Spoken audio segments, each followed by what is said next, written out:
from the blackest corners of your mind, they call, pulling you deep into shadow, twisting your senses, keeping you from sleep. It's time to face your darkest fears.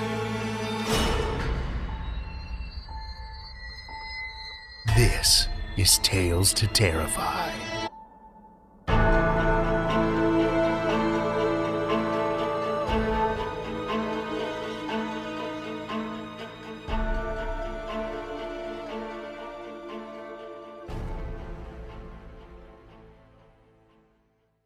Good evening, children of the night, and welcome.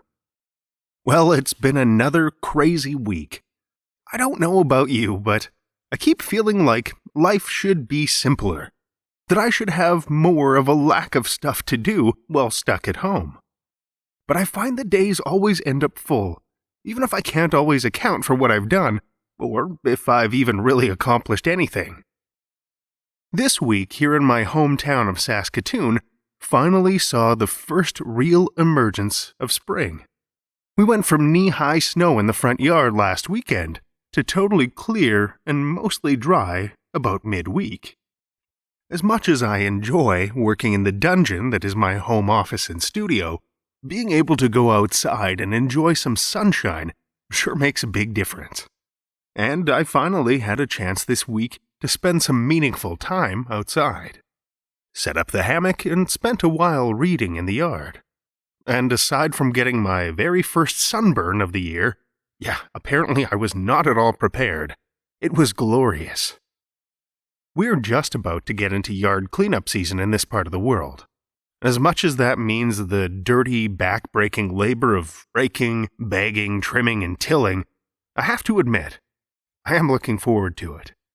Of course, that's partly because yard work is one of my favorite times to catch up on my podcast listening.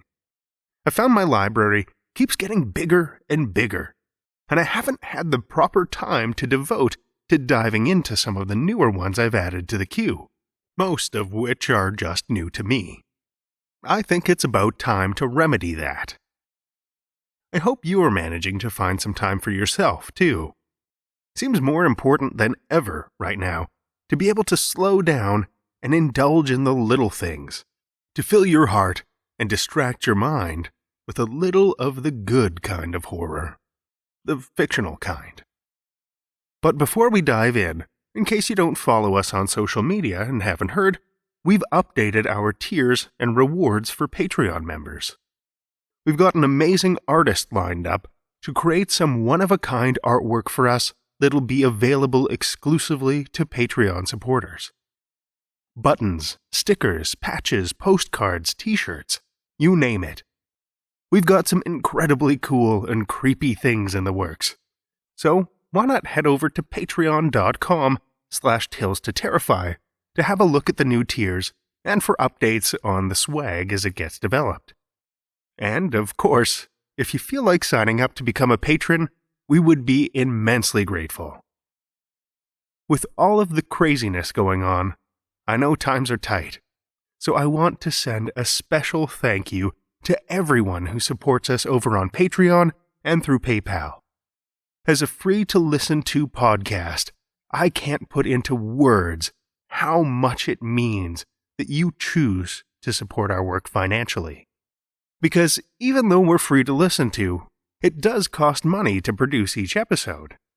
And you, our supporters, make it possible to deliver dark and disturbing tales deep into the ears of thousands of listeners every week.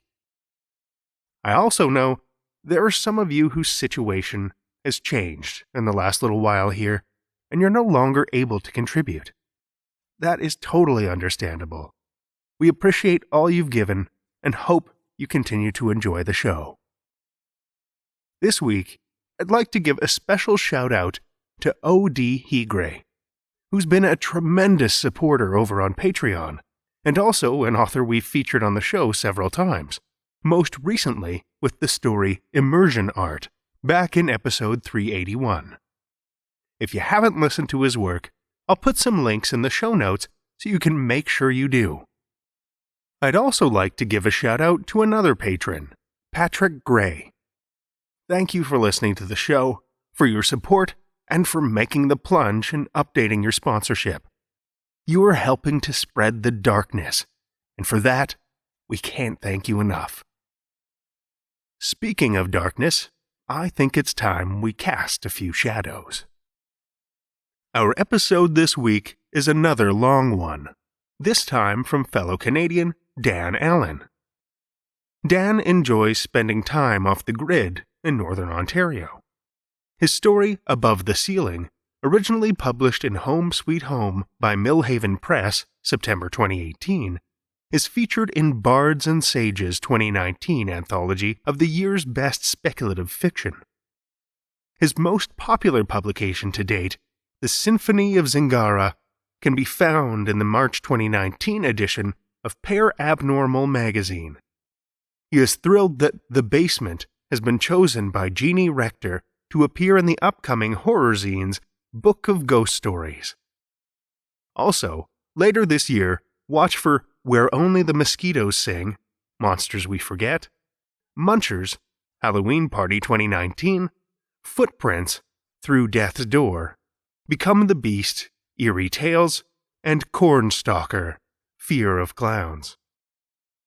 Dan is currently working on the last chapter of his first novel, an epic tale spanning the decade before and after a devastating disaster that alters the lives of the people in Joshua Ridge.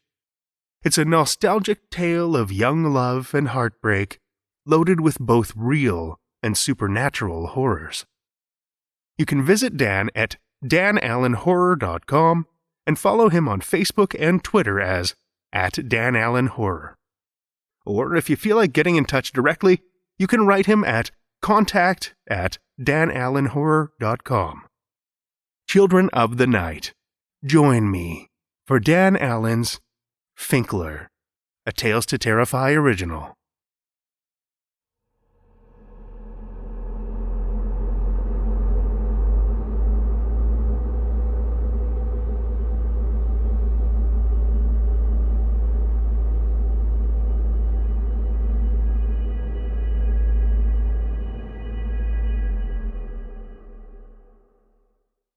March 9th, 1948.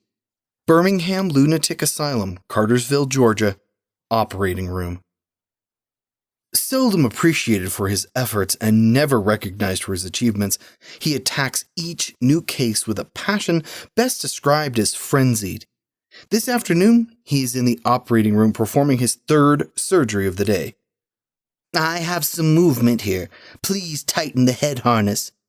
Dr. Finkler rolls back the eyelid with his thumb and selects a thin ice pick from the tray. The patient stirs. His neck muscles tense and he swallows. Finkler focuses slightly above the tear duct and leans in to insert the metal tool. "Steady now." The patient's pupils expand and he tries to turn his head. His body convulses in an arch, but the gurney straps him and a pair of hands force him down. "Hold him!"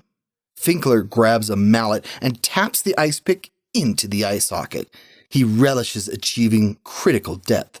Too deep and the results of a transorbital lobotomy can cause catatonic brain damage, paralysis, and even death. He learns by trial and error, yet he often goes too far. His way of thinning the herd. Besides, he doesn't want the incurable to tarnish his statistics. An intern squints with each tap, her forehead scrunching into lines. And she looks away, but it's too late, and her legs wilt and wobble. A tray crashes to the floor, and she follows. "Get her out of here." Finkler stays focused. He strikes hard, breaking through the thin bone at the back of the eye socket. The crunch echoes in the room, and the tool slides easily into the soft brain tissue. Finkler sets the mallet down and grabs the pick, sawing back and forth in a rapid motion like a child shading in a drawing. Another twist, and he severs the neural receptors. He withdraws the pick and notes with pride that the patient is still breathing. Nice work, everyone. You can finish up here, and I will see you tomorrow. The doctor strolls from the small room, confident in his methods. Neither of his remaining assistants applaud. Of course, the delicate intern has regained consciousness, and she is waiting in the hallway, questioning her career choice. The overweight orderly, who forgot to shave this morning, or was simply too lazy, doesn't care if the doctor mutilates his patients. He only wants to put in his hours and collect a paycheck. Nurse Kovac, however, has a hard time holding her tongue. Finkler is a monster, but to complain would surely cost her job. She watches him leave and slowly shakes her head. Her silence makes her complicit, and it's only a matter of time before she speaks out and jeopardizes everything. 3 p.m., Friday, March 12th, 1993. Birmingham Mental Health Institute, Cartersville, Georgia. Long-term care activity room, South Wing. I probably did it. Yep, I did. No way. No, damn it, I didn't do it. You better tell him, Jimmy. Ain't nobody have no reason to believe me. It's up to you. You can set him straight. Peter is old, unshaven, and missing a front tooth. He wears his belt ridiculously tight, with at least 6 inches hanging out past the clasp, and it makes him look skinnier than what he is. He walks in a circle in the center of the room, and he changes direction each time he changes his mind. He's guilty about something, but no one knows for sure. Pete's going Fonzie, Nurse Spinks, come see. Pete's going Fonzie. Jimmy's lips tremble and creases form on his forehead when he struggles to get out words. Be cool, P. Be cool. Jimmy stutters, just one of his impairments, and he is the worrywart of the group. The patients in the South Wing are long-term residents. Most have been institutionalized for their entire lives, and Jimmy is no different. What's up today? Is it a full moon or something? They've been acting up all afternoon. Nurse Spinks wears a freshly pressed uniform, her hair braided in a bun and not a wisp out of place. She shares shift duties with Ginny and perseveres better than most. Ginny is new and still believes there is hope. Heard we're getting a big snowstorm tonight. Ginny says it with a cheerfulness in her voice. To hear her, you would think the circus was coming to town. Somebody grunts and she glances over at Brody. He's sitting in his wheelchair, focused on something outside the window. He's been there all afternoon, just staring off into space. The sky is clear and it's hard to imagine any precipitation is on the way. That right? Snow? Spinks takes a peek at Ginny over the top of her glasses, perhaps to see if the girl is serious. Weatherman says we could get 30 inches. Honey child, I've lived here my entire life and we don't ever get snow in Georgia. The nurse allows her southern accent to slip out. It never fails to amuse her charges. You're funny, Miss Spinks. Putting on a show. Miss Spinks putting on a show. Exactamundo. Drool drips down Jimmy's chin. You're funny too, Jimmy. Now go wake up Victor. If he sleeps too long, he'll be up all night. Jimmy does a slow double-foot shuffle when he walks. Truth be known, he has always walked that way. A buck-tooth overbite is responsible for the drool. His substantial rear end is out of proportion and creates the illusion that he is always leaning forward. What do you think about this storm, Brody? You must be nearly the oldest person I know. Do you remember seeing snow before? What's that, Jenny? Brody has lost a foot of height and all his teeth. He makes an unnerving smacking sound when he talks. He wears a pirate's patch over the remains of his right eye, but his mind is still as sharp as a Ginsu blade. I asked if you recall a major blizzard ever hitting Georgia. Well, let's see now. Seems to me we got hit with one hell of a bastard back in 47 or 48. Head man at the time was this Finkler fella. He came home from the war with a new determination. Of course, I had already been over here 20 years by then and was more an unpaid employee than a patient. But you asked about the storm, didn't you? It was a dandy, all right. I don't know what was worse, the storm or Finkler. That son of a bitch was crazier than anyone. He had some backward ideas. March 12th, 1948. Birmingham Lunatic Asylum, Cartersville, Georgia. Operating room. Finkler is clean-shaven, except for a thin Fu Manchu-style mustache, and he wears round, wire-rimmed glasses that sit low on his nose. He is tall, perhaps even a little too much so, and he walks slightly bent over, self-conscious about his abnormal height. He has a habit of holding his hands limp-wristed in front of himself when he walks, and he never walks slow. It's always a mad scramble, like an earwig exposed from under a garbage can. Given the correct lighting and viewed from the perfect angle, Finkler's shadow looks just like a praying mantis. Today, Finkler sits at a small desk and makes notes in his journal, recording the evidence to support his newest theory. He believes infection is the primary cause of insanity, and the only way to prevent the spread of mental illness is surgery, be it amputation or otherwise. His findings are brilliant, and he is proud of his groundbreaking research. Elise Clayton is scheduled next. Is the girl prepared for surgery? Dr. Finkler, may I make a suggestion? I have examined Miss Clayton myself, and her fever is down. We can fight this with penicillin. Nurse Kovach dares to step between Finkler and the gurney. If she continues to defy his authority, she will surely experience the full force of his wrath. He looks at her from overtop his glasses, subliminally asserting his superiority. Nonsense. If we are to cure these people, we must cut out the offending pestilence. Surgery is the path to wellness of the body and of the mind. But, doctor, she's only a child. Please, don't take her bladder. She won't survive. He slams down his journal and jabs a bony finger at Kovach's forehead. His nail is grotesquely long, and, unlike most surgeons, his hand shakes. We are talking about the salvation of the patient's mind. You question my methods? Do you also question my results? 8 amputations this week alone. 8 patients who have a chance to regain their sanity. Elise is not yet sedated, and she scans the operating room.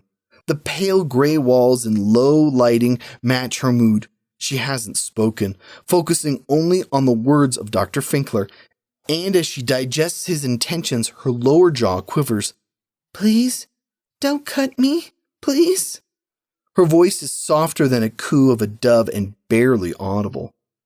Finkler holds her chin between his lengthy fingers and crushes her cheeks. You want to get better, don't you, little miss? Of course you do. He lets go of her face and pokes the tip of her nose. When you wake up, you'll thank me, and next week we can move on to treating your nightmares. But I don't have nightmares, not really. I just don't like sleeping. Whatever, my child. I'll take care of you. You can count on that. Finkler places the mask over her face. Kovach, please start the pump. He thrives on surgery and schedules as many as possible.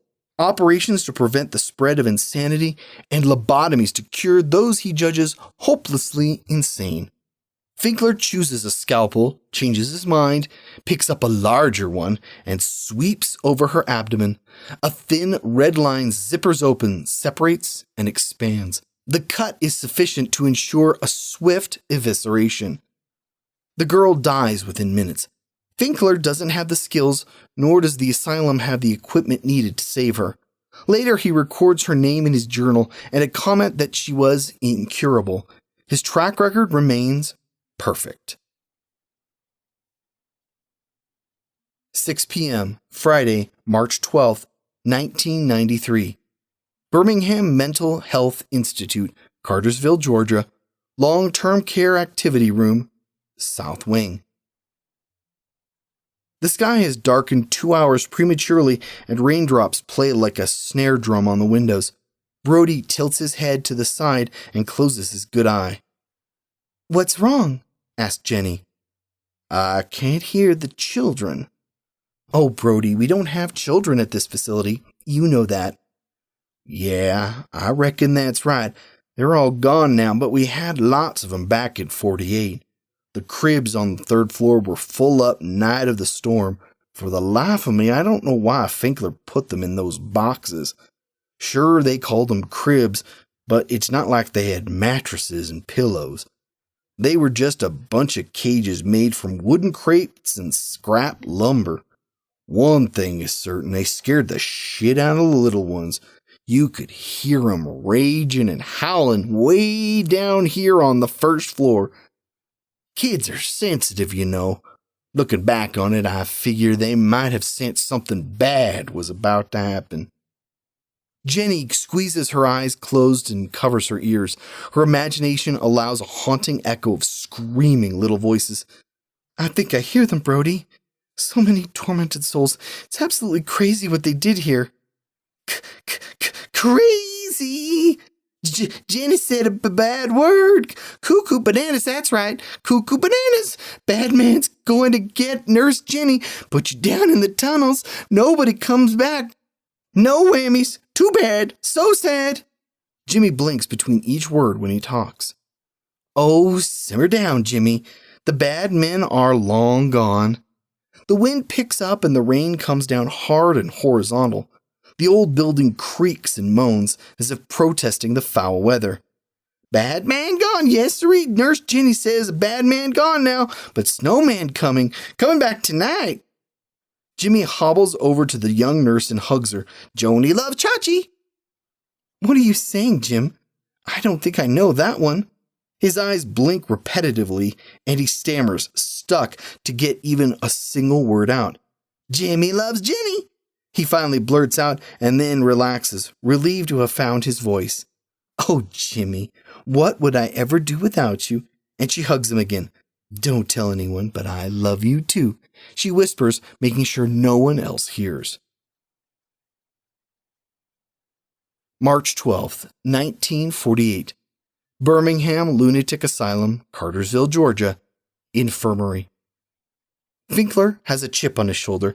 It's something he desperately needs to prove to the world and to the medical profession that belittles him. He wasn't a great student, graduated near the bottom of his class, and that, along with a few irregularities on his record, hinders his chances from an elite position at a major hospital. He is stuck in this backwater asylum, and his only chance for betterment is to prove his brilliance through experimental research. Patients are simply specimens for his study, and he has no compassion for them. How is everyone doing today? Finkler makes his rounds, looking for signs of disease. Dirty linens lie on the floor, partially covering the dried blood stain from a week earlier. Spring flies circle around the sick, adding to their misery. The asylum is underfunded, and cleaning staff are conveniently comprised of repurposed patients. Finkler grabs a chart. Brody Wales, surgery to correct eye infection.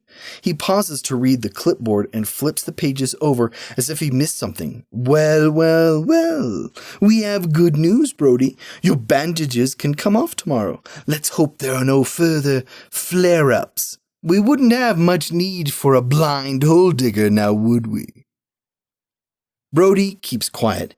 He's been around long enough to know better than to talk back, and he counts himself lucky to escape with only one less eye. Brody tends the gardens and the graves. Most of the latter are unmarked, and he has buried far too many of Finkler's mistakes to put himself in the line of fire. Finkler moves to the next chart. Virgil Kane. Alcoholism. Sent here only this week. Wound on left leg. He looks at the man on the cot and silently passes judgment. Let's have a look, shall we? Nurse Kovac expertly folds the bedsheet over to expose the leg, but nothing more. Finkler adjusts his glasses and leans in close. Oh my, that doesn't look very good, does it? You see these little red lines, Virgil? That's infection. Infection requires amputation. You're not taking my leg, you sick bastard. Virgil was sleeping off a 3-day bender, snuggled amongst the garbage cans in a back alley. He doesn't fully understand where he is or how he got here, but he's sober now and thirsty. From the mouth of riffraff and scum. I can't stand alcoholics. They're the scourge of society. Finkler makes a note on the chart. You don't drink, do you, Kovac? No, sir, not a drop, replies the nurse. He looks at her as if seeing her for the first time. Well, that's good. Yes, that's what the world needs. More people with some dignity and some self-respect. Thank you, sir. Did you know my mother was a drinker? No, how could you? She often left me alone to fend for myself. Now that woman, she needed to be institutionalized. I autopsied her myself after she passed. Her brain was diseased. Finkler closes his eyes and rubs his hand together, savoring the memory. Look, Doc, why don't you just let me go? I'll take my chances on the outside. I'm sure this thing will heal all right if I can just find someplace to hole up for a while. Virgil pulls on the leather straps holding his wrists, but they don't give. Ha! Your lack of control, your inability to resist your urges, and your penchant for the bottle has landed you here. You may be as big as a lumberjack, but you are a sick little man, and you're still resisting the program. Well, my friend, a couple of months with us, and you will no longer be a danger to yourself or others. You keep the hell away from me. You're the crazy one. Charming. Finkler hands the chart to an orderly. Sedate him and put him in the crib for the night. We'll amputate in the morning. He's big and not sure if he'll fit in the box. The orderly bothered to shave today, but keeps his distance, afraid he himself may smell of stale beer. It wouldn't be the first time a staff member suddenly found themselves on the wrong side of a locked door. Bend him, fold him, squish him in. Cribs are meant to restrain, not to comfort.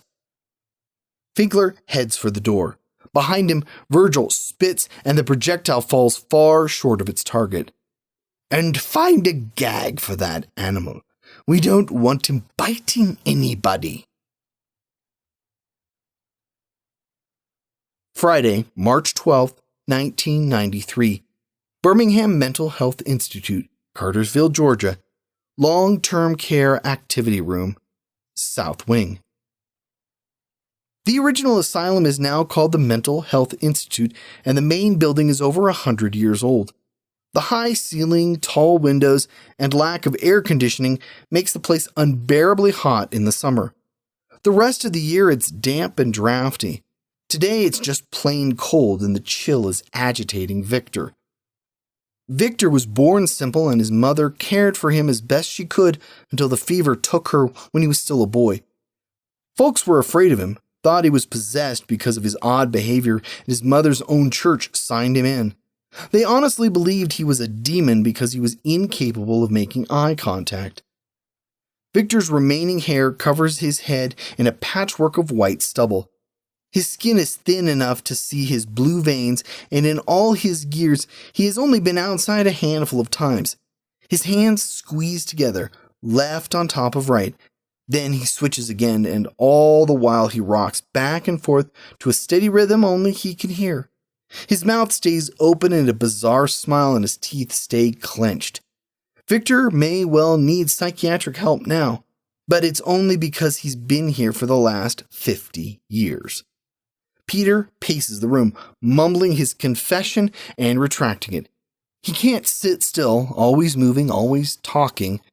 Peter was hit by a car when he was 12. He has a steel plate in his head and a couple dozen scars to prove it. Brain damage has trapped him forever with the intellect of a 6-year-old. Like many of the long-term residents, Peter isn't insane, never was. Problem is, he has been messed with by so many shrinks that now he thinks he's guilty of something. To him, he must be, even if he can't remember what it is. Why else would he be in here? Talk to me, Victor, old boy. You know me, right? I got the notion to twist your arm. Yeah, uncle. Come on. Yeah, uncle. Peter is bored and is playing too rough. He isn't a bully, he simply doesn't know any better. 17, Pete. 17. I know you, Pete. Hey, you're hurting me. You're hurting me. Victor stops rocking. His head bends back and his face goes red. Nurse Spinks, come quick. Peter's killing Victor. Pete's putting on a show. A real big shoe. He's Ed Sullivan. Really big shoe. The wonderful Bobby and Cindy. They're going to lock him up this time. Yep, they're going to lock him up. Jimmy watches the theatrics like it's a television program, but fears Spinks too much to clap and cheer them on. Peter, y'all leave Victor alone and settle down or you're going into seclusion. You hear me? Spinks doesn't approve of horseplay. She isn't mean, but she does insist on order. Her talents are wasted here. She should have been a teacher. Okay, boss Spinks. You know I wouldn't hurt my old buddy. I was only playing, you see. Come here, Vic. Let me make it better. Peter spreads his arms, exaggerating an embrace only reserved for loved ones. Don't hug him either. Keep your hands to yourself and go watch TV with Jimmy. Be cool, Pete. Be cool. Step into my office. Be cool, Fazamundo. Jimmy manages to get Peter's attention and they settle in front of the television. You all right, Victor? Ginny touches his head, gently rubbing the gray stubble, but he flinches and pulls away. 17, Jenny. 17, I know you. You're my cousin. Victor resumes his rocking and hand-wringing, no worse for the wear. Later, Jenny has a private moment with Nurse Spinks. Does everybody seem a little wound up to you? I mean, more than normal. No, not really, but my toes are cracking, and that usually means we're in for bad weather, so you might be right about a storm coming. I'm worried about Peter. Would you really put him in the seclusion room? I don't think he's dangerous. Bless your heart, Miss Jenny. You're new here, still got them stars in your eyes, caring so much about these people. No, Peter's not dangerous, and I don't care diddly squat about regulations. I'm not putting any of ours in seclusion. This place is full of people nobody wants, and we store them because they don't have anywhere else to go. March 12th, 1948. Birmingham Lunatic Asylum, Cartersville, Georgia, Finkler's office, North Wing. The kid runs into the hallway without looking and smacks into Finkler. The young lad wears only white cotton briefs and a t-shirt. His buck-toothed mouth hangs open and he drools slime down the front of his shirt, which is already stained with jam from breakfast. The force of the impact knocks the child off balance and, as he tries to stand, Finkler kicks him hard in the buttocks. You're all the evidence I need to believe incest is alive and well. How did you get off the third floor anyway, you slippery little rodent? Finkler has been intending to do something about this annoying urchin, and now is the perfect time. He grabs him roughly by the hair and drags him caveman style into his office. What's your name, boy? Jimmy? Tears stain the child's face and he rubs his ass cheek. For a rare instant, he makes eye contact with a man squeezing his shoulder. Jimmy appears to be unaware of his incapacities, and it drives Finkler crazy that someone can exist carefree and ignorant of their plight. He will push this trash from his happy-go-lucky world and help him see the truth. Well, Jimmy, do you know right from wrong? Finkler mocks the child and takes off his belt, folding it in half and snaps it for effect. Jimmy apparently doesn't realize that this is not a game, and he begins to laugh. Oh, Jimmy, now that was a mistake. Don't you ever laugh in my presence. It's disrespectful, and it makes me very angry. Finkler grabs Jimmy by the back of the neck and lifts him in the air. An abnormal finger with an even longer fingernail hooks under the lip of the child's underwear and pulls them down. The first crack of the belt leaves a mark and Jimmy cries out in pain. He looks confused, like he has never been hit before, and it appears he can't comprehend what is happening or why. "Look at me," Finkler demands as the next smack cuts into Jimmy's bare bottom, but the boy turns to the window instead. "Help me," he mumbles, and Finkler straps him again. "Help me," he says louder this time, still focused on the window and what lies beyond. Finkler loses control of his rage and he whips the child as hard as he can, using each strike as an exclamation mark between his words. "You," smack, "will," smack, "learn," smack. The windows rattle, the glass shaking in the frame and breaking off layers of old paint. Frosty tentacles seep through the cracks and swirl around Finkler's neck, turning his head to see the wonders developing outside. Freaky weather is brewing, the likes of which Georgia has never seen, and a cyclone of snow smashes against the building. Sparks fly and an explosive bang momentarily illuminates a pole on the far side of the yard. The room plunges into darkness, and Jimmy runs for his life. Finkler bangs his knee on the side of his desk and swears a string of profanities. The storm roars as if offended by his language, and a quick succession of lightning strobes give the illusion of slow motion. On the second floor, the lunatics rage. Their screams fill his ears, ricocheting around in his skull. No longer in control of his environment, Finkler panics and frantically scans the room for options. His subconscious offers some advice. Move or die. 50,000 feet above, cold Arctic air streams in from the north at tremendous velocity and collides with a tropical storm moving out of the Gulf. A hurricane-force blizzard ensues, blowing in over the expansive front lawn on a direct collision course with the asylum. Shingles peel and domino off one corner of the roof. An entire section lifts, hovering for an instant before ripping apart and scattering. The third floor windows implode, blasting in a barrage of glass fragments and ice shards. In rooms along the hallway, locked-in patients pound on the doors, desperate to escape. Finkler stops in mid-stride and watches frost lines checkerboard over the window glass. He hears the splinter, louder than a glacier calving, and dives for the hall. Silence grips the room for a moment, and a vacuum force extracts the air, suspending gravity for a heartbeat. The wall detonates, spreading wood and glass shrapnel. A snow shockwave follows and curls through the room, packing full any space it can find. The doctor moves on instinct, jumping over drifts and escaping the room before it's stuffed to the ceiling, entombing him and guaranteeing his suffocation. The storm pursues, flooding into the hallway and ping-ponging off the walls. The leading gust forms into a giant white fist and rockets towards the back of Finkler's head for what will surely be a killing blow. He runs, arms flailing, legs thrashing, spastically awkward but effective. Hell is approaching, and it's his turn to receive some corrective therapy.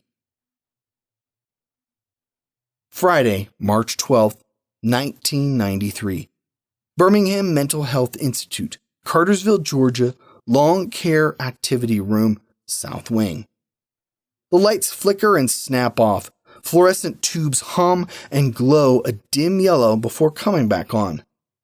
"Oh no!" Jimmy stops shuffling and his mouth drops open. He looks to the left and stares at a spot high on the ceiling as if an answer is there. "Dorothy Gale! It's Dorothy Gale time, and your little dog too!" He spins in a tight circle, arms waving in the air, oblivious he has lost his stutter. "What's the dog's name? I don't know. What's the dog's name? Who's on first? I can't remember." The tiny thread that keeps Jimmy in the present severs. He doesn't hear the approaching rumble, but he knows it has arrived all the same. The rain changes to snow, and a thunderclap bursts directly above the institution, drowning out Jimmy's rant. Dust cascades from the lights, and enough wind squeezes in from around the window frames to move the curtains. Victor's hands clench his ears, crushing the frames of his glasses. He squeezes his eyes shut and screams. Peter stands in the center of the room, vigorously scratching his arm and ducking his head to the left, then the right, as if invisible seagulls were attacking. The storm takes a breath and the room falls silent. Best get back from the windows. If this thing's like 48, she's going to go a whole pile worse. Brody's weak voice quivers, but his words carry authority. The wind knocked out the power and broke glass. Snow came right inside and piled up in the hallway. Ginny, you asked about the storm. Well, let me tell you, it had a personality all its own, and Lord, was it angry. It attacked with a purpose of vengeance. Some of us were never the same afterward. Another thunderclap and the lights go out. A single emergency bulb over the doorway gives enough glow to navigate, and Jimmy shuffles over to the windows. The parking lot lights are out, probably most of Cartersville too, and everything is black. He jumps up and down, claps his hand and squeals, "The gang's all here now!" "Come back, Jimmy. You're too close." Ginny moves to rescue him, but a wrinkled hand grabs her arm and holds her firm. It's back, Ginny, and it's still angry. The wind chooses this exact moment to pick up speed, and it sounds like the prop of a helicopter. Farther down the room, a large branch crashes against the building. The glass holds, and the storm is kept out, for now. But what about Jimmy? He'll be all right. He was here with me the first time back in 48, and he has a special connection with the beast. Something personal. Jeez, Brody, you talk like it's alive. Oh, don't fool yourself, Miss Jenny. It is. It surely is. And you need to know something about Jimmy. He's special. I know he's special. You're all special to me. I mean, he has some abilities, like an artistic savant. He can't handle simple arithmetic, but he knows fine details of every television sitcom and variety show. Happy Days is his favorite. He can recite entire episodes. I gathered that. There's other stuff, too. I think he summoned the storm, called it in to destroy this place, or at least destroy Finkler. You pulling my leg, Brody? No, ma'am. I was working in the front garden when his folks dropped him off. Said he could move things around, make his toys fly. They set him on the steps and nobody's seen them around here since. Little guy was only 3 or 4. I've never seen him make anything fly. The sky flashes, lighting up the yard and giving them a brief glimpse of the blowing snow. Victor screams, and Ginny flinches, her reflexes on edge. Me neither. But I think it's because he lost the ability when he got older. He did make an old cat come back to life. Brody sits straighter, having gotten to the meat of his story. Now I definitely don't believe you. Ginny gives him a suspicious smile. It's true. Tricolored little thing with oversized feet. I figured her mother must have mated with a lynx or bobcat to get paws that big. I don't think that's possible. No? Well, I guess not. Anyway, Jimmy took to her and snuck her treats and stuff. She hung around, and he named her Pretty Patches on account of her coloring. I get it. Go on. Right. So, some stray dog gets a hold of the cat and shakes the living shit out of her. Broke her neck real quick. Poor Jim was traumatized, so I got a shoebox and take him out back behind the north wing and we bury her. Wouldn't you know it, Jimmy goes out there every day and he's talking to somebody. I thought maybe he was praying to Jesus, but no, that wasn't it. Come around a week later and the cat is following him down the hall. I knew right away something was wrong. Her hair was all clumpy, full of maggots and chunks missing. The one back leg was dragging along behind, but the worst was the poor creature's head down between her legs and nearly touched the floor. Now I know what you're thinking. It sounds like that Pet Cemetery story, but it wasn't anything like that. Jimmy did this thing, and he wasn't being evil or nothing. He just didn't know any better. Anyway, he took one look at me and started bawling, saying how sorry he was and begging me not to tell anyone. I made him promise to never do it again. Hell, I couldn't get too mad at him. He just missed his friend. That's all. I buried that damn cat again, and the second time I made sure she stayed dead. How'd you do that? Miss Jenny, you're a nice lady. It's best I don't tell you. Jenny, you keep listening to that old fool and you'll end up with your own bed in this place. You need to remember the company you're keeping. Nurse Spinks shook her head and paused by the activity room door for a second before carrying on with her rounds. Yes, ma'am. Jenny lowers her voice. Now, Brody, how do you figure Jimmy is connected to the storm? That's an easy one. Finkler had his sights on him. Jimmy was a hyperactive kid back then, running around, shouting out nonsense, and it got on Finkler's nerves, distracted him from his research, you might say. I think Finkler was about to do something bad to Jim and, well, you know. You think Jimmy summoned up a beast? I think it's more like an apparition, a ghost. A killer ghost? Brody looks at her and slowly nods his head. March 12th, 1948. Birmingham Lunatic Asylum, Cartersville, Georgia. Front lobby. Finkler fumbles with the keys, unlocks the reinforced security door, and slams it behind him. The snow fist, seconds late, splatters against the steel and the door holds. A sheet of ice squeezes out over the floor, stretching towards Finkler, threatening once again to entomb him, this time in a room-sized ice cube. Finkler's face burns from frost. His nose hairs freeze and split. The windows in the lobby explode in sequence as he passes, and snowdrifts break through the walls, slowing his progress. It comes from the sky, a rumbling thump, growing louder and louder. Chug, chug, chug, chug, chug, chug, chug. And then it explodes in a crescendo of noise. An icy phantom freight train thunders above, tearing off more pieces of roof. Finkler's ears concuss from the roar, and the storm calls his name, howling out a record of his atrocities and trying to find a foothold for guilt to tear away at his soul. Finkler! He gasps and chokes, his lungs trying to find oxygen in the frigid air. Louder now. Finkler! His mouth hangs open, his tongue pressed on his lower lip, asphyxiation squeezing his chest. Finally, a scream. Finkler! He makes a desperate lunge for the south wing hallway, and the door slams shut behind him. The hallway is quiet, as if encased in a cone of silence, allowing him sanctuary from the polar beast, and breathable air flows freely through his lungs, giving him a short reprieve. 1,000 pinpricks tingle his numb feet, and his legs move with the flexibility of wooden clubs. His hands are gnarled and scrunched, as if prematurely infected with arthritis, and he uses his hips to sway his legs left then right, compensating to keep moving.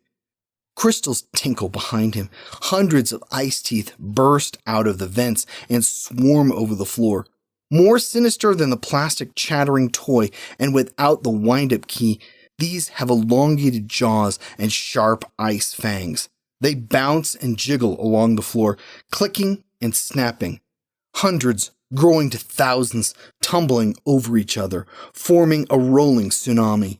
They chew at Finkler's heels, tearing away niblets of flesh, and spring at his pant legs, determined to drag him down. He enters the infirmary and throws himself against the closing door, crushing a swath of biters into ice shavings. Followers leak through the small gap and resume the chase. The teeth flow in single file like a stream of army ants. Finkler plods along with his awkward leg-swinging gait, giving him an appropriate Frankenstein appearance. He stumbles through the room, bumping into carts and ignoring the cries of his patients, some already catching the interest of the ice teeth. The vengeful chatterbots span out and spread over the infirmary, climbing over beds and inspecting the occupants. Indifferent, the horde resumed its pursuit. Finkler, what do we do? Answer me. What are we to do? Nurse Kovac holds him by the shoulders and shakes him. Get your hands off me. Finkler pushes her to the ground and her head strikes the thick oak baseboard. Did he throw her too hard? Perhaps, but she blocked his path. The teeth swarm and bury her in a mound of crystal. Kovac's bright red blood spreads perfectly under the ice, turning the pile into sparkling ruby. Was the blood from her head smashing against the floor, or are the ice teeth biting her? Finkler doesn't have time to ponder, and he flees out the far door, closing in the biting pursuers. Back in the relative safety of the south wing hallway, he continues his escape. Friday, March 12th, 1993. Birmingham Mental Health Institute, Cartersville, Georgia, Long-Term Care Activity Room, South Wing. Too dark. Can't see, nurse. Can't see. Who's on first? I don't know. Can't see. What's wrong, Jimmy? You afraid of the dark, old buddy? Big old boogeyman gonna get you? Peter hits himself in the forehead with his palm and shakes his head. He hits himself again, harder, and blinks. What are we gonna do now, Jim? We're staying right here for a spell, boys. Y'all pick a couch and sit quietly for me while I fetch some candles. Spinks touches her hair and straightens her dress, professional even during chaos. TV don't work, no TV. Bad news bears. I'm touched in the head. That's what they call it, Pete. Touched in the head. That's me. Cuckoo bananas. Jenny finds the only man who has any answers and pulls a chair up close. Can I ask you something else, Brody? Why was this place so evil? These operations on the patients and all the amputations, how was it all allowed to happen? Be careful, Jenny. You're going down a slippery slope. You best not be getting everyone all riled up. The truth ought to be left in the past, especially around present company. Spinks fidgets with her dress buttons and shifts her weight between her feet. I blame Finkler. You see, he was a doctor, all right, seen the papers myself, framed up on his wall, but he was no psychiatrist. Brody takes a sip of water. That all came out in the trial. I can read, you know. Ain't too hard to get your hands on a newspaper in this joint, even back in the day. Spinks shot him a nervous glance. Don't fret, Miss Spinks. I won't be telling nothing that shouldn't be told. My take on it is the man caught a fever. Reminded me of a prospector who finds a little gold and loses his mind trying to find more. Finkler did them experiments and surgeries. Thought he was on to a big discovery and it went to his head. He got full of himself, insisting there was a connection between infections and insanity. I don't recall all the doctoring stuff, but it was something about poisons in the blood attacking your brain and causing you to go nuts. Something should have been done. Somebody should have stopped him. Jenny's voice quavered between sorrow and rage. Sweet baby Jesus, Jenny. Y'all still don't understand. Nobody cares what happens in here, not back then, not even now. They send us the people nobody wants. Embarrassments and inconveniences. They don't want to deal with them. They would prefer to forget. Nurse Spinks puts her hands on her hips and blows a stray wisp of hair off her face. All I know for sure is most people didn't ever leave. They died here. You ladies can check the records. Field behind the north wing is filled up with unmarked graves, hundreds of them. I know. I buried most of them myself. It was my job. Brody slouches further back in his chair. March 12th, 1948. Birmingham Lunatic Asylum, Cartersville, Georgia, South Wing. Doors slam shut and lock in sequence, preceding Finkler as he makes his way down the hall. He lumbers through a blustering kaleidoscope of snow. each step an effort as he struggles against the forces trying to restrain him. Another door closes with a crash, and a beast roars close behind. Wind pulls on his hair, and ice tips highlight the wisps that soon will become rigid as straw. Patches of red, frost-burned cheeks peek through the white glaze covering his face, but he no longer feels the burn. Phantom fishhooks strike his back, trying to find purchase, and with each miss they become larger. Finkler's stiff Frankenstein legs stumble to a stop, and he finds an unlocked room. He forces open his eyelids, breaking through their bitter cold, and hobbles into the staff lounge. A child, wearing only pea-stained tighty-whitey underwear, stands on the couch with his face tilted back, fixated on the plaster above. He mumbles something about eating the feast and becoming the beast. Oh, it's you again. Finkler looks around the room for a nurse, an orderly, anyone to scold. Protocol, Nurse Kovac. Protocol. What the hell is this vermin doing here? He spits out the words and his dribble freezes on his lips. This area is off limits to patients. Off limits! Off limits! Off limits! Finkler stumbles through the room, knocking into a chair and shoving it out of the way. Kovac, now looking more like a strawberry popsicle, is frozen to the floor back in the infirmary and is no help to him. Cuckoo bananas! Bad man's gone! Cuckoo bananas! Duck, duck, goose! Bad man's on the loose! Looney Tunes! Jimmy jumps around the couch, bouncing up and down, not realizing the rage bearing down on him. He doesn't appear to be cold, and he's too innocent to be afraid. What did you say? You insubordinate ingrate! Finkler's face turns a darker shade of red, and the last of his spittle sticks to his lips, fusing them together. He slides a forearm around the child's neck and pulls him up in a headlock. Jimmy's scrawny legs dangle in the air and his expression changes. Although they are not in an ideal surgical environment, a lobotomy is the appropriate diagnosis to deal with this troublesome annoyance.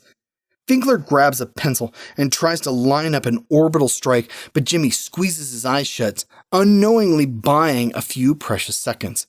A growl rumbles louder and louder, turning into a howl and then a scream. The room's large double window is sucked into the night and spins away, frame and all, the glass still intact. Something dark and fast-moving enters and curls through the room, dancing and twisting into a miniature tornado. It revolves around the doctor, pulling at his clothes and distracting him. Finkler releases his hold and Jimmy scrambles away, giggling and waddling like a baby duck, trying to keep up with its mother.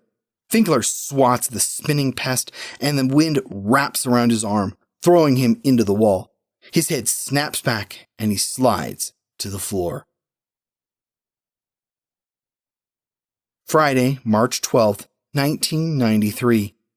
Birmingham Mental Health Institute, Cartersville, Georgia. Long-term care activity room, South Wing. Night of the storm, he had some kind of breakdown. Killed a nurse in the infirmary. They found him unconscious lying in the snow. Ironic, isn't it? After the trial, they sent him back here. Gave him a different name, and I knew who he was. You don't go for getting a prick like Finkler, especially after he takes your eye. They kept him in isolation all these years, said it was for his own protection. I reckon they were right about that. I think I might have done him myself when I was younger. Now I don't give a rat's ass. What are you saying, Brody? Are you trying to tell me that Finkler's still alive and that he's in here? I'm trying to tell you, Finkler thinks the storm came for him. He said some kind of snow monster chased him around, breaking windows and tossing stuff around. I think I believe him, and I think it's come back to finish him off. Jenny, y'all remember now who you're talking to. Spinks is growing increasingly irritated with all the chitter-chatter. She was barely born in 48, but she knows no more than she's letting on. Brody isn't in here for no reason. Well, that isn't exactly true. Back in the 20s, I was a big wheeler dealer and I made lots of fast money. Spent it just as quick, lost my girlfriend. Hell, I lost my friends, went sort of into a slump. My doctor suggested get some rest, gave me the address for this place. I figured it was some kind of country spa. They drugged me up within minutes of walking through the front door, kept me stoned for the next dozen years or so, and by the time they stopped, I didn't really care anymore. You see, Jenny, unless you have someone on the outside greasing palms and advocating for your release, nobody gets out. Surely you could go now. Yes, maybe, but where would I go? An old man stuck in his wheelchair. No family, no home, no money. No thanks. I'd rather stay right here. At least I have you to entertain me. I think you're the one who's doing the entertaining with these silly notions that a storm is a monster in disguise and that Finkler has somehow been hiding in plain sight right under our noses. Should have figured you wouldn't believe me. You best take me down to the north wing, room 118, and bring Jimmy along. He'll want to see this. Jimmy has heard enough to be suspicious, and her anger boils. Is this true, Miss Spinks? Have we been keeping the sadistic son of a bitch safe and comfortable all these years? Y'all need to keep quiet about this, Jenny. I'm telling you. I don't know anything, and it's best you don't either. Spinks puts a hand on Jenny's wrist and holds her. Some things you can't unsee. Let go of me. Don't you go causing no ruckus now, and don't be too long. It's starting to blow awful hard out there. Nurse Spinks, for once disheveled, wrings her hand subconsciously imitating Victor. Friday, March 12th, 1993. Birmingham Mental Health Institute, Cartersville, Georgia. Isolation Room 118. J. Gallagher. The room is tiny and a single light casts a blue shade on the walls. A small bed rests exactly in the center, and a skinny old man stirs under a white sheet. His feet hang out the bottom. There is no other furniture in the room, but a window provides a nice view of the storm and newly snow-covered gardens. Jenny takes note that there are no bars on the windows, and she snorts. Jimmy slips to the front to get a good look. There he is, Jimbo. Buford Raymond Finkler. You remember this prick? No, Brody, that's Joseph Gallagher. Jenny corrects him. Joseph now, yes, but he was Finkler. I told you they changed his name when they committed him. The old man raises his head and points a bony finger. Get the hell out of my room. His hand shakes and his wild eyes scan the faces of his visitors. He stops on Jimmy. Well, if it isn't old piss stains, you're still wetting the bed, Jimmy. By the smell of you, I say you are. He's missing some teeth and the hateful words come out with a lisp. Jimmy stops shuffling and grabs Jenny's arm. He holds on too tight and leaves white finger marks. What's wrong, Jim? She asks. Finkler. For a moment, he holds rare eye contact with the nurse, suddenly awake and alert to the world around him. The noise from outside pierces the walls. Whistling, screeching, howling. The sounds are personified, and it is easy to believe the storm is indeed a beast. Chunks of ice smack against the wall, making an eerie knocking sound, and Jimmy moves to investigate. He tries to push on the window, but the wood is old and warped and it resists. He tries again, and this time he places his hands on the glass and closes his eyes. A gust of frigid air works its way under the bottom and icy fingers pry on the frame, instantly slamming it open. Intense Arctic air blows in and swirls around the bed. The burning cold pinches skin and shortens breath. He looks at Jenny with sad eyes, perhaps afraid of what he has done, and struggles to hold back the tears. He hurt me, Jenny. He hurt me real bad. I know, baby. You go on now. Wait for me in the hall. Nurse Jenny has got this. Finkler's eyes close and he pretends he's sleeping. You think I'm going to help you? I'm not, because I believe all the stories about your atrocities, and I also believe, deep inside your sick mind, you still think you're right.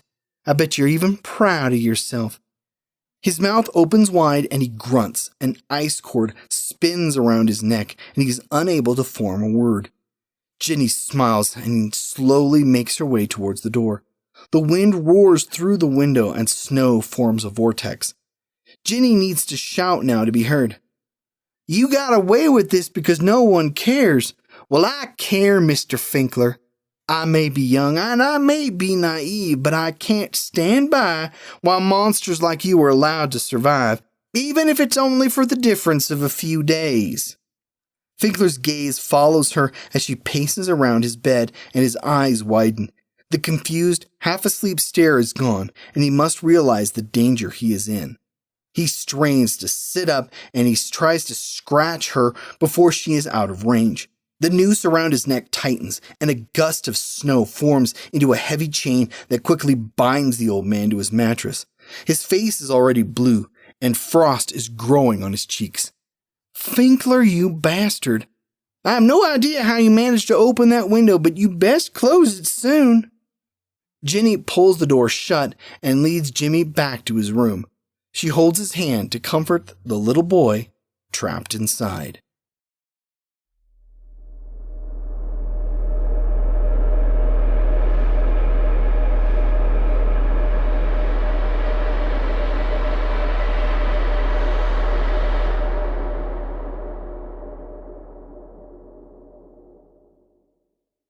That was Dan Allen's Finkler, as read by Brian Rollins. Brian Rollins is a voice actor residing in Denver, Colorado. He's voiced over a dozen audiobooks, including the popular Glenn and Tyler series. Horror fans will want to check out his latest narration, Ancient Enemies, by Brian McKinley, a vampire political thriller. You can visit Brian at his website, thevoicesinmyhead.com, or on Twitter, at Voices of Brian. Thank you, Brian.